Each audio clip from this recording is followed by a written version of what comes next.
Hello, this is the Growth League podcast. My name is Caleb Clark, and my mission for this show is pretty simple.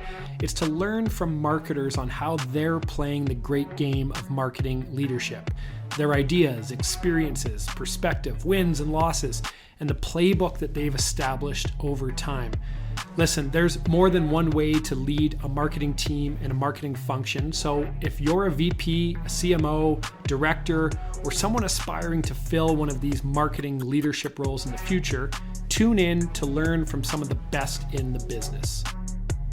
I just think that you can market anything if you understand who the customer is, and I feel like that's my superpower. And so it's not like, oh, I'm great at ads and I'm great at social media, or like, sure, I'm like better at some of that stuff than other stuff. I would say I'm pretty strong at social media, but I wouldn't say like all of those things can be learned, but understanding the customer and really having an intuitive feel for that and what to do and how to do it is probably my superpower. I am here with my guest, Amber Spencer. She's the Chief Marketing Officer at Damon Motorcycles. Amber, welcome to the show. Thank you so much. I'm excited to be here. Been quite the journey with Damon. 6 years, 2 months, lots of different roles, scrappy startup. Give me an understanding of what that experience has looked like. What's the journey been from when you first got there to now, and how have you evolved as a leader? That's a really great question. So when I first joined, I was basically the first business hire. And I have a diverse background, so it does include marketing, but also I've done product. I've worked in software development, so I had quite this diverse background. So when I came in, I was originally the product marketing manager. So I was working on defining the product. And when I first came to Damon was working on actually just the safety system. So now Damon Motorcycles is building the motorcycles from the ground up. But when I first came in, we were defining that product. We were building that product. And due to numerous reasons, I mean, often startups go through pivots because of certain things. Like we realized that the product, we really wanted to see it get to market because we want to make motorcycling safer. But OEMs like Good luck.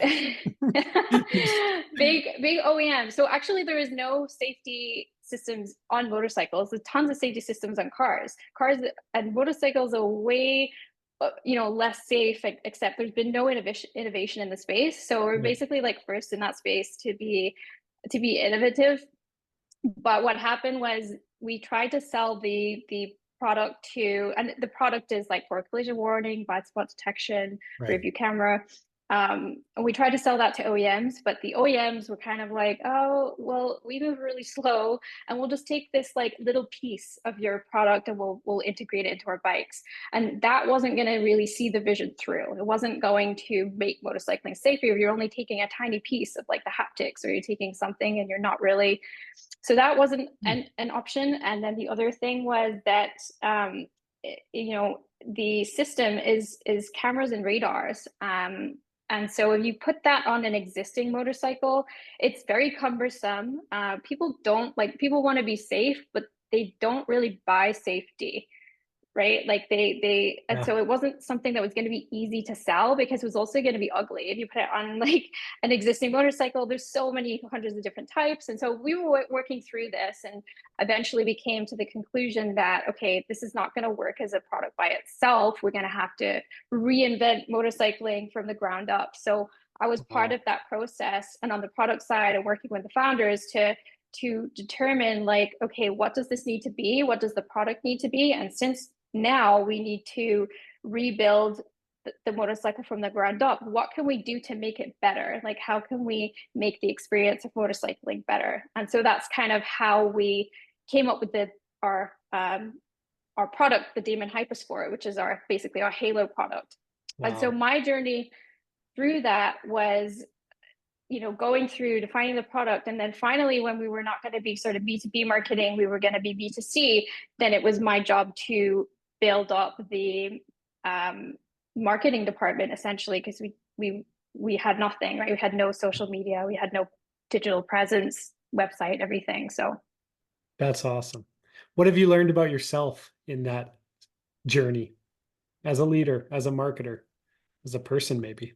There's been tons of learnings. I think, I started with no team. I built up the team from nothing, and I built up the website, and I built, with the assistance of the team that I hired, like, we built now this amazing brand that is we're still pre-production, but we're very well known in the motorcycle space. So tons of learnings. I think, one of my learnings in actually one of the biggest lessons that I had to understand was like firing people and hiring people and like that Yeah. entire process. Because sometimes it can be really, really uncomfortable if like you end up hiring the wrong person for the wrong role. And in a startup, of course, very you're very focused on output and results and like high performers and people that can take on multiple roles. And so that's not necessarily something that everybody is comfortable doing or wants to do.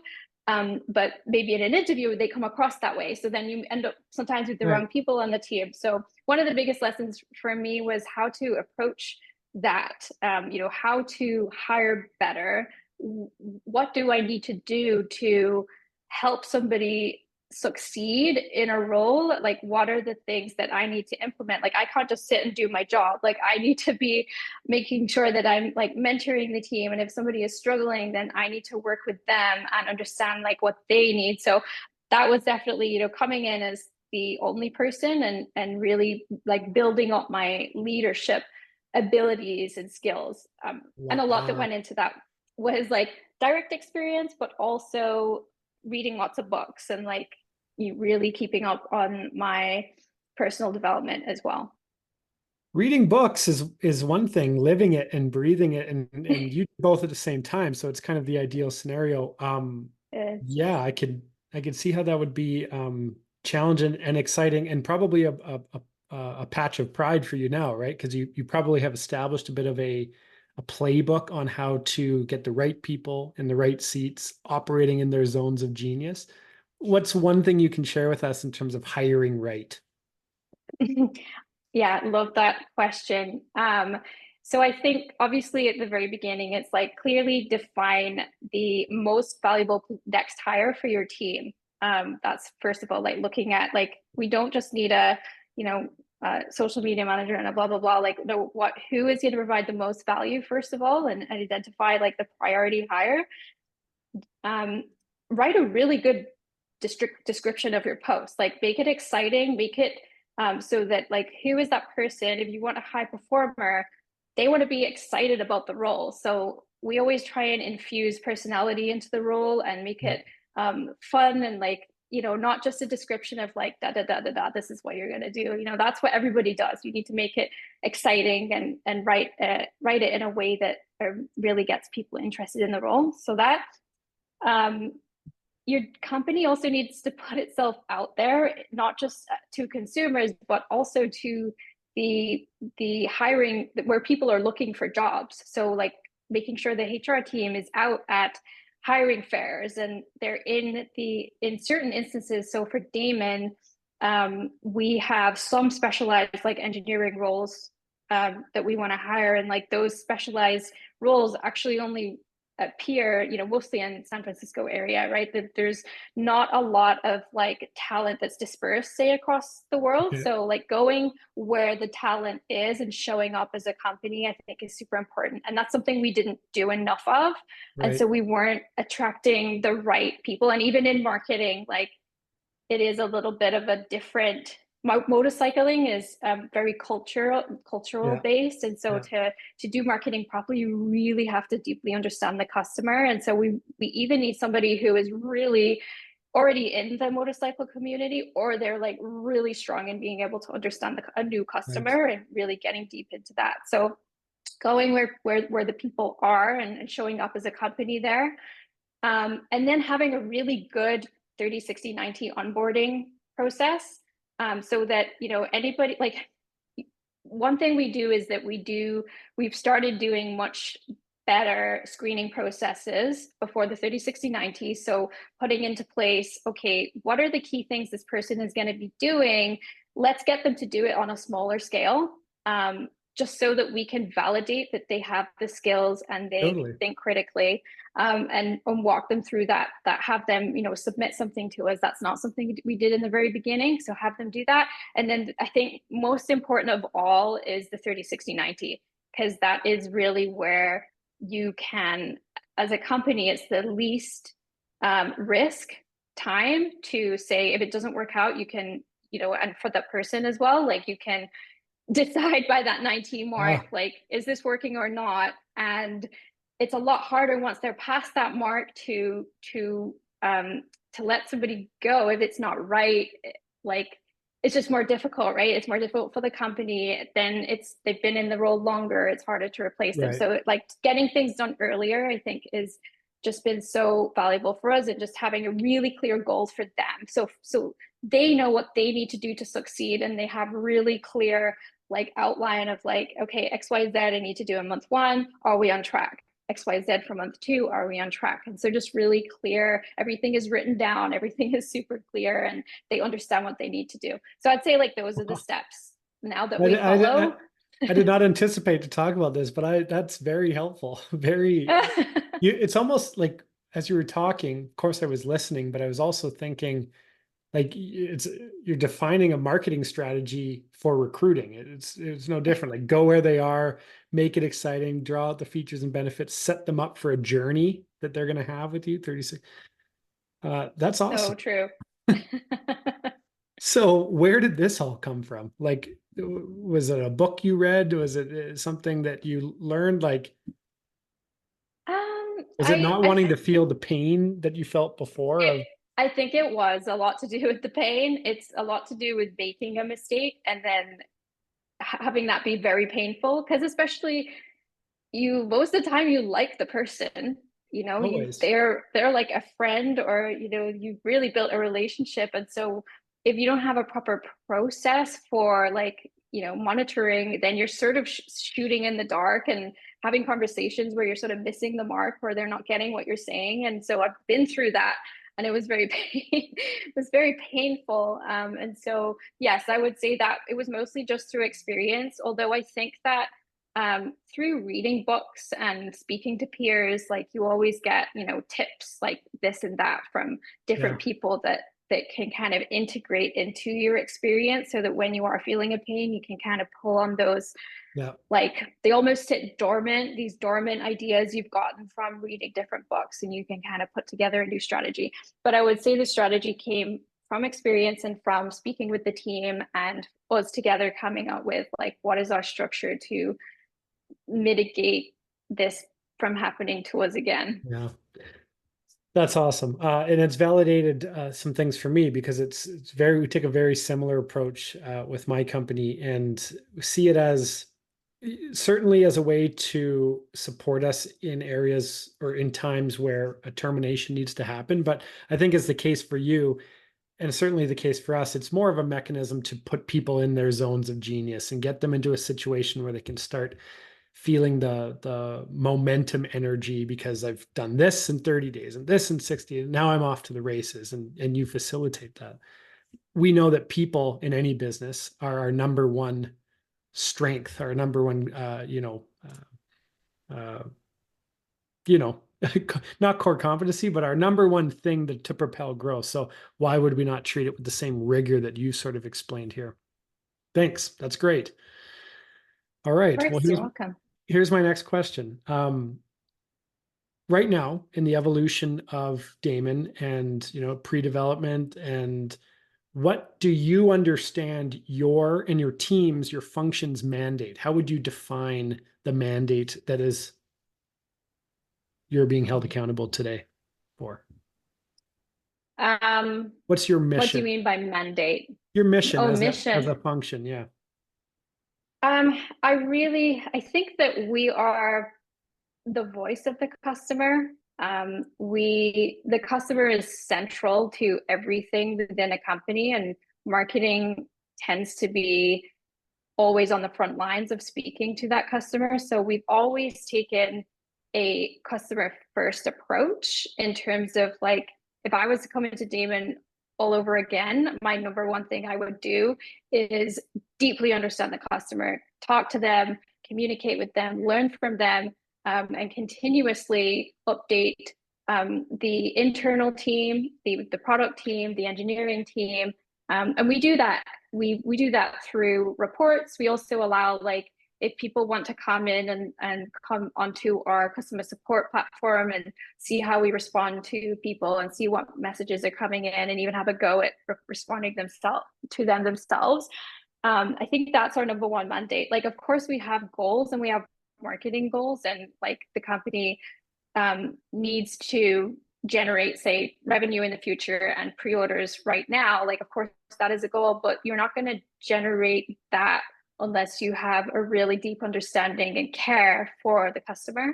Yeah. So I think really that is our mandate, or our mission is to be the voice of the customer and make sure the customer is heard through product, heard in terms of our communications and how, and the Damon brand, and like it is all about who they are rather than like, well, or how they are and how we can serve their needs, and really understanding that deeply. Yeah. I have a tough question for you based on that.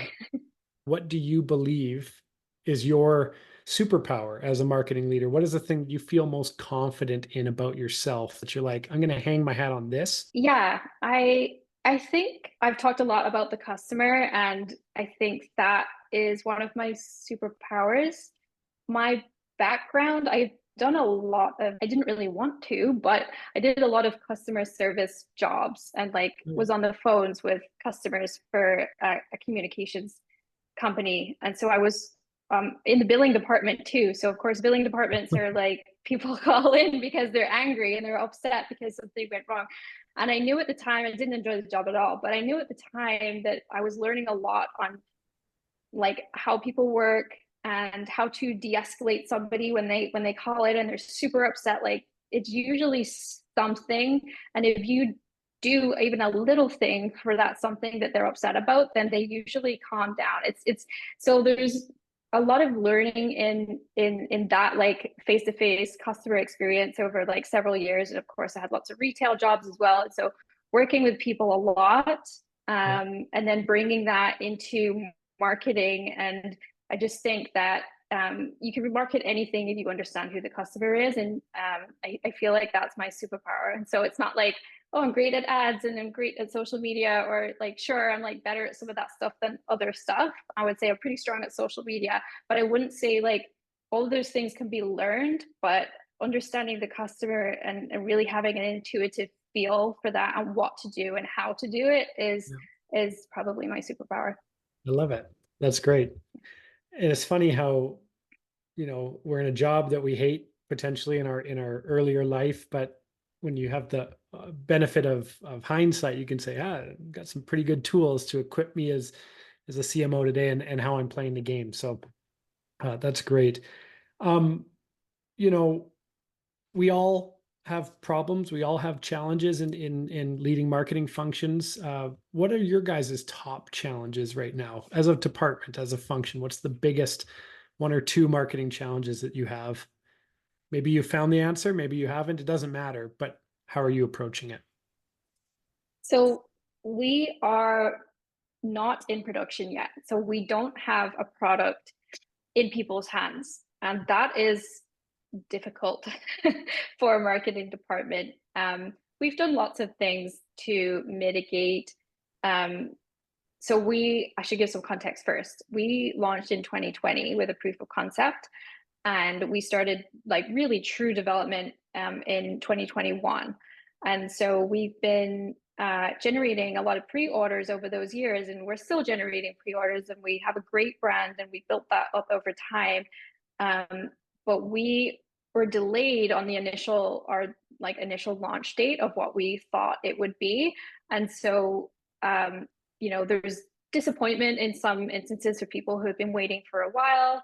And we also don't have the benefit of working with influencers or having the product like getting into people's hands, because it's not just a mobile app, right? That you can just ship and like off you go. Like this is a machine that can potentially kill you. Yeah, but not this one. It's safe. Yeah, yeah, exactly. But in the wrong hands, like, so you can't just like ship out like a mobile app and like it's there. So I would say like that is one of like keeping people excited is definitely one of our challenges, like something that we find challenging, and having engineering catch up with marketing is one of our Okay, well, challenges for sure. this is really interesting to me. You've been able to build a brand that has some traits of cult-like, that will manifest over time Yeah. once the product is in the market. How the hell did you do that?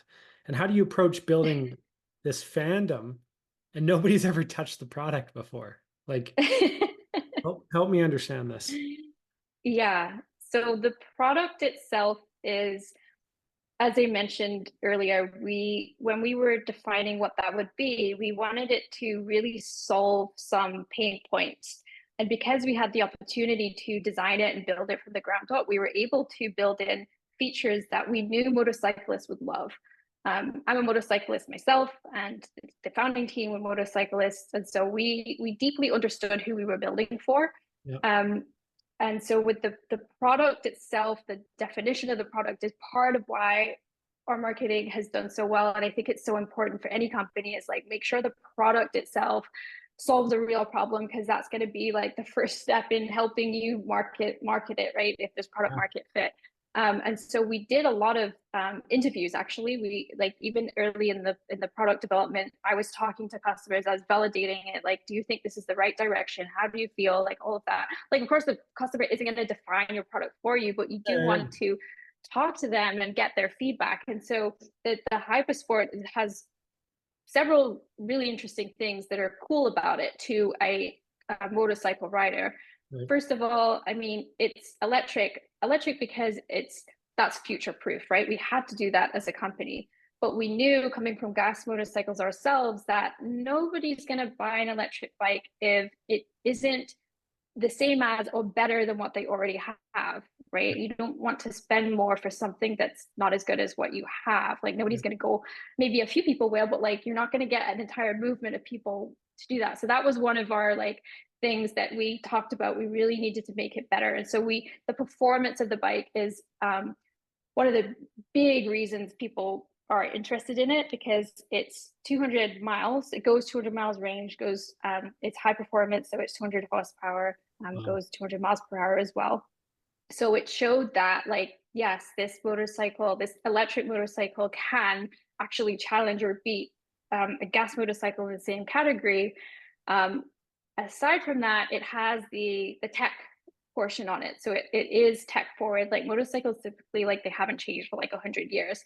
So our cars have a mobile app. Some of them do, and they have the collision warning systems. And so with the motorcycle, we have the collision warning system, which for some people is great because 24% of our pre-order base either don't currently own a motorcycle or they've never owned one before, so they're coming back to motorcycling, or they're just like, okay, finally I have something that's a little safer now. I'm willing to jump on. Plus it's easier, right? You don't have to worry about the gears and things like that. So safety system, and also we have adjustable ergonomics. So typically it is a sport bike. It looks like a sport bike. And on a lot of people take sport bikes on like long rides. Like they take these because they like how they look. They love the performance, but they're pretty uncomfortable, like on the highway. So we have adjustable ergonomics. So the handlebars go up and down and the foot pegs go up and down, which is typically not seen. So having those features and all within a product that was equal to or better than what already exists really had us with a leg up. So when we launched, we were really scrappy. Like we barely had any money, and we scraped through to CES. Like we barely made it with the budget that we had at the time. And we did the launch at CES. So we launched to the tech crowd because we knew the tech crowd, we just knew that was our initial customer. Like we knew that that's where people would be and where we could make the biggest splash. So we had a big PR launch. We invited influencers at the time. So I said that we don't do anything with influencers, but it made sense for the initial launch to bring influencers in because it's new, it's exciting. Of course, they want to cover it. So we flew an influencer in. Of course, we did advertising. And so we did a big bang on our initial launch. It was, again, like a scrappy budget. It wasn't like big budget, but we did what we could. And so that really was like our jumping off point into our marketing. And I think we were only 2 people in 2020. And that's when like things started getting too much for just our 2-person marketing department. So we started bringing in contractors and additional help. So I think, yeah. And then we, of course, like leaned into what people thought was special about the bike and use that in our marketing and in our advertising. The other thing that we do, which I think has been really key to our success, is social media, and like not just doing social media, but really deeply understanding the platforms. So when we launched Damon, I decided, okay, I'm going to launch my own brand on social media so that I can, like in my off hours, I can learn how the algorithms work, how like what people are doing to grow. And so I like threw myself in and just like learn everything I could, and weekends, evenings, and things like that. So I think that was really key, because then we, with our brand, like we really utilize social media to our advantage. And being that the motorcycle is such an exciting product, you can create great exciting content with a motorcycle. So that's what we did. We got the Insta360 cameras, and we created really cool, exciting content so that it just got people excited. And of course, like no one, I mean, they were able to see it at the event, and we've been to a few events since where people can kind of look at it, sit on it, and touch it. But yeah, nobody has actually like ridden it necessarily. Yeah, it's still so weird to me. The way you're describing it, it's like 10,000 people have these in their garages right now, but essentially you have a picture of the model. Yeah. That's awesome. Okay, so obviously marketing isn't entirely a cost center right now because you have pre-order revenue coming in, right? And can historically you have, and you currently still do. Is that still, or is that currently defined as the main conversion KPI for you that you're organizing everything around, and then everything else is in support of that? Yeah, it would be a number of pre-orders. Yeah, Awesome. that's our main KPI. Yeah. So what is the evolution? When will the bike, when can actually people experience these features and benefits? Or you don't know yet? Rough range? I would love to be able to tell you, but I am not allowed to, Sometime in because the future. Okay. yeah, sometime in the future. Okay. So when that day happens, how does the marketing system in your mind and under your leadership, how does it begin to evolve? Because that's a very momentous milestone when this time happens, to be determined. How do you see it evolving, and what's your approach heading into that? Absolutely. So we're going to do a slow roll. So it's not like we're going to open up a factory and instantly be shipping like 20,000 bikes. So that is helpful because it allows us to control the customer experience in the beginning. And the customer experience in the beginning is going to be so important to the perception across the internet, right? So it's not just like your funnel where you're like advertising and then people come to your website, etc. Like, of course, part of that is like people searching, and like a lot of the time for motorcycles, people will buy them sight unseen based on a uh, media review, or an influencer review. Like people will just buy stuff. So we really want to make sure that work closely with other departments, make sure our service is set up properly, and our funnels for customer support are set up properly. So that's going to be part of marketing. Like we'll work together with other organizations, like product and service will be its own department as well, but marketing will be still deeply involved in that and making sure that that is all set up properly. And I think honestly, in the beginning, it's going to be working through some kinks. It's going to be working through we're going to start with things that are not necessarily all automated. Like we are planning on building out our entire sales process online, kind of like your Tesla experience, Yeah. where you pre-order online and yeah. So we're going to do all of that, but in the beginning, we'll do it a little bit more manually. Maybe we may have people actually working on it, so that then once we go to build out those systems in terms of that delivery system, and you getting a notification on your mobile app and all of that, we have worked out some of those initial kinks in the beginning. And then in terms of marketing, like events and things. I think events are going to be big for us because this is going to be when people can actually touch and feel the product.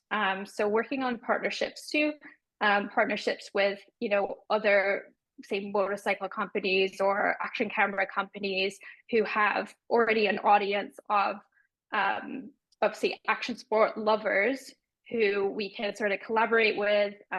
We can share audience with theirs, they can share their audience with ours.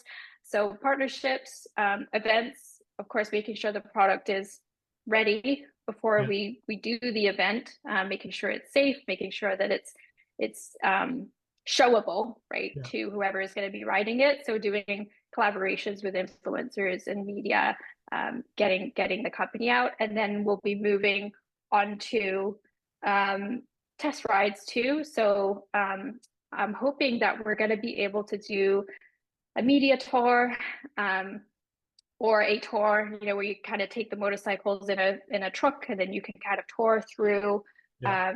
Our initial market is the US, so we would do things like that. So really, we do this like similar to what we're doing in terms of like continuing with our social media efforts and continuing with our advertising and continuing to update, the website, make sure that it's optimized for conversion and all of our funnels and communications. But we'll have that additional in-person Yeah. experience that we're going to layer on top, and then of course press will be layered on top of that as well.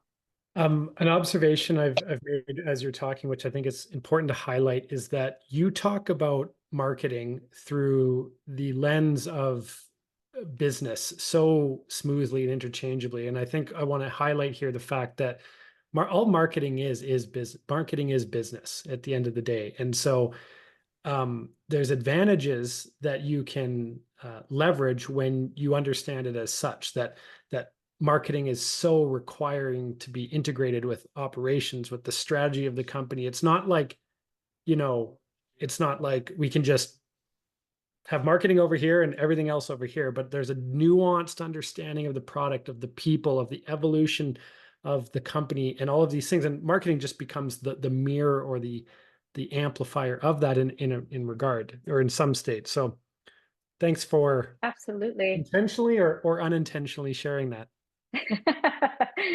I think it really is important, and not creating silos between departments is so critical for a growing company, and even especially a smaller company, right? You have to be sharing information across different departments, or everybody gets out of sync. And somebody's going off in a different direction, and that's not what marketing is connected with doing. And now we're marketing the wrong thing, or everybody gets out of sync. So yeah, I do look at it from that, and I just feel like it's really important to have everybody in sync and on the same page and knowing what each other's doing. Not to a super deep, obviously, and super deep on what Not engineering everyone is has to be doing, a but motorcyclist. high level. Yeah. That's really great. So I'd like to know if you would be willing to leave a question for my next guest, something that you're wondering about that I can ask them. Yeah. So my question would be, what is the number one thing that you feel you need to focus on to hit your marketing goals? If you If could you only only had focus on one, one thing, what would it? I will ask and I'll get you the answer. But now the fun part, I have to ask you the question that was left for you. Sure. So Amber, 6 years ago, you could kind of start this whole thing over again, your journey on becoming a marketing leader. Is there anything about your playbook? I mean, you've talked about the hiring rigor that you've implemented, but is there anything that you would have done wildly different than leveraging the understanding and the experience you have now that might be offered as a word of advice or thought for new marketing leaders, people who are, kind of making that transition from individual contributor into, okay, now I need to build a function and I need to start thinking about team and these types of things? What would I have done differently? I think something that would have been helpful for me would have been having a mentor. I feel like I would second guess myself a lot, and I put myself under a lot of pressure and spent a ton of time, researching things and figuring things out and going down a path that I didn't necessarily need to go down to make things work. So I think to negate that, or if I was to do it again, I probably would have, you know, joined a community or found myself a mentor through, you know, a marketing event or through some form. And even though, you know, earlier on in your career, maybe not earning as much as you would like to be earning, and so investing in something like that might seem a little bit much. But Right. I think if I was to do it again, I would invest in myself. I would invest in a mentor, because I just think that it could save a bunch of time and a bunch of stress and a bunch of energy. Yeah. You know, in the beginning, you don't know everything. You're not going to know. You don't have all of the years' experience, and so having somebody who does, who can sort of keep you on the right path, I think would have been quite helpful. Okay, so you're volunteering yourself as a mentor. So anyone who wants to reach out, Amber's got Sure, why not? Amber's got nothing but time on her hands. So thank you for giving us a small glimpse into your journey, into the way you're playing the game. Once the bike launches and people can touch it and feel it, I'd love to do it again in 6 months from now and just kind of hear how this story evolves. I think it's fascinating the way you can demonstrate success today and you don't even have the ability to sell anything, or get things in somebody's hands. I think it's a very interesting case study. It's a testament to building community and laying foundational tracks, not because there would be I'm going to digress here for a sec, but there would be uh, a pressure, I guess, or an impulse to just do some random acts of marketing right now and just do things that are like quick flares. But before you can even generate meaningful revenue, you're laying foundational principles in place. So I think it's an awesome case. Awesome. Yeah, thanks. And I think it would be great to check in again at some point and talk about how things have changed. Did they go the way I thought they were going to go? And yeah, it'd be interesting to see. Awesome. Well, thank you very much, Amber, my guest. The CMO for Damon Motorcycles. Check out the website because these things, I mean, safety you said was not sexy looking, but these things are legit. Good Awesome. job, Thank product you. team. Okay. Check it out. Yeah. All right. Take care. Thanks so much. Thank you. Bye.